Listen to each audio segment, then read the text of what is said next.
What's up, good people? So check this out. Now, you know, I've been following the Chicago mayor and this governor of Illinois, Pritzker, I believe that's his name, Pritzker, and how they talk about how there's no violence and they got everything under control. Now, there have been reported anywhere from 54 to 57 deaths Labor Day weekend, September 1st, 2025. That is more killings in the city of Chicago than in most third world countries. You tell me you don't need a National Guard. But without further ado, let me play what Fox News has here. Now, CNN has their own version, and it's pretty much the same. Check it out. President Trump as he zeroes in on Chicago after a violent holiday weekend that left dozens hurt and at least 7 dead. Madeline Rivera joins us live from Washington with the latest. Good morning, Madeline. Good morning. The president has promised the administration will act quickly if Illinois Governor J.B. Pritzker does not, quote, straighten things out in Chicago. We will see what he does next then after NBC Chicago reports 54 people were shot and 7 people were killed in the Windy City over Labor Day weekend. Still, Pritzker maintains there is no need for the National Guard because he says there is no emergency in Chicago. He's suggesting the president isn't even focused on crime, but on something else entirely. The other aims are that he'd like to stop the elections in 2026 or, frankly, take control of those elections. The playbook is the same. It's thwart the media. It's create mayhem that requires military interdiction. These are things that happen throughout history. Defend our democracy in the city of Chicago.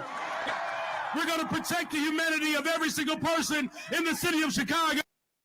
I'm going to pause right here because I want y'all to see something. The man directly behind Mayor Johnson is a prosperity preacher, Jamal Bryant. You see him? Pay attention. It's on the right of your screen. Only other black guy on the right of the screen besides the mayor, Jamal Bryant. Now keep that in mind. Prosperity preacher. No troops in Chicago. No troops in Chicago. The president is set to give an announcement today at 2 p.m. local time. We will see if he has anything more to say regarding it. 56 people were shot in Chicago over Labor Day weekend with 8 victims dying. The president calling out Democrat lawmakers trying to, quote, justify violent crime instead of working with the administration to eliminate it. Meanwhile, Chicago's mayor and Illinois governor continue to stand against any plans of sending in the National Guard. Watch. We get the idea of it, right? We get the idea. But I want to show you some of the crime that's going on in Chicago here as well. Labor Day weekend is irrelevant in such matters. And the president can also deploy other armed forces because the Constitution gives the commander-in-chief inherent powers, Article 2, to ensure that all laws are faithfully executed. Beyond that, though, the Insurrection Act passed by Congress specifically allows the president to use the military to address law enforcement emergencies, halt domestic violence, particularly where governors and mayors refuse to do it. Trump did it in Los Angeles. The Ninth Circuit Court of Appeals, the liberal-leaning court, upheld his decision as completely lawful. And, of course, it quelled the violence. So, you know, that doesn't mean Pritzker isn't going to sprint to the court to get an injunction. He'll do it. But the law is squarely on the president's side on this, Lawrence. The progressives here continue to talk about the numbers, and they celebrate the numbers. Either way, I wanted to show some of this because it's going to bring a little merit to what I believe anyway. And this is what I believe. I believe that there's a direct correlation between 501(c)(3)s, preachers, prosperity preachers, government programs, and democratic government. I just believe there is a real strong connection between them. And you'll see a bunch of people. If you ever heard this term called pipeline from the school to the penitentiary, right? They can actually calculate the number of people that could probably end up in the penitentiary based on how they graduate, coming from single parent homes, right? The people that come from that society and you brainwash them all, they will all believe that snitching is a problem. They will all believe that, hey, everybody's picking on me, right? And they will convince a woman that, hey, I don't need a man. I can do it all by myself.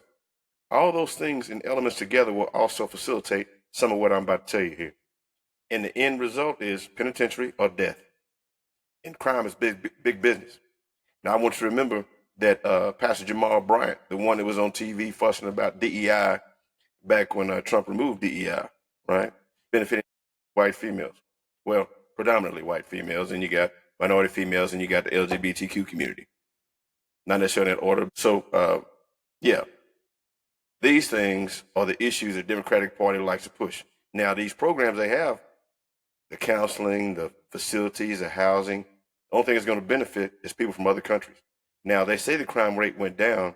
As you can see, that's not true. You talk to the people who live there, they don't feel any safer. They do not feel any safer. The problem is the way they report it. Now, I can pad the way things go, right? I can change the way you report crimes. I could actually stop the way that certain crimes are reported, and I can eliminate other crimes at all, right? So if it's a burglary, you don't have a suspect, then no, that's not really a crime. I can make that an information report only. Now, you may suspect it and I really don't investigate it, but I can make it it's just information, but that's not really a crime. We can't really count that one, right? I can change those numbers and reduce it to some degree and report it to you as a reduction in crime, but it's really not. You can play with the numbers, right? You can play with the numbers any kind of way you want. Seen it done, right? So, yeah, 5013Cs is what benefits. That's why Pastor Jamal Bryant was standing right behind that mayor, right behind him. He's in Atlanta, California, all these other spots. He's right there in Chicago because these pastors benefit from it. When you see any local government, city government, you will see typically somebody with the name Reverend in front of their name. And those guys get pimped. Whenever there's a situation in the black community, the first place they go is a church because that's their pipeline to the Negro community. Straight to the church is where they go all the time. That's what they do.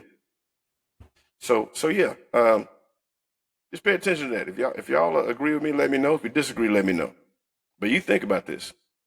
Education, lack of education, single parent homes, direct pipeline to the penitentiary for some. After they get out, they have the connection to the local government, city government, and everybody makes money. These programs and 5013Cs are facilitated and pumped up through them, right? A lot of churches. I'm a very religious person, but you don't see me going to a lot of churches. You really don't. And I've studied intensely the Bible, and I have a group that I still study with. I have mentors still. My oldest mentor is, 30 years older than me. But it's just some things that I don't deal with anymore after I got a little more mature and experienced a few things. It was just some things I just didn't agree with. So I moved away from it. Yeah, you won't see me going to a lot of churches unless I'm helping them with safety and teaching them how to protect themselves inside the church. Other than that, you won't see me in there too much. You won't see me in there. But yeah, 5013Cs, government programs, all these different groups, 5013Cs, nonprofits benefit from that. All the nonprofits benefit from the Democratic Party. And you heard, the law is definitely on the president's side when it comes to this. You got more killings in Chicago than most third world countries. Sad place to be. I have family up there. That's why I'm concerned. I have an aunt over there. It's about 80 years old. Yeah. Anyway, yeah. Tell me what you think. Like, share, subscribe, please. Peace.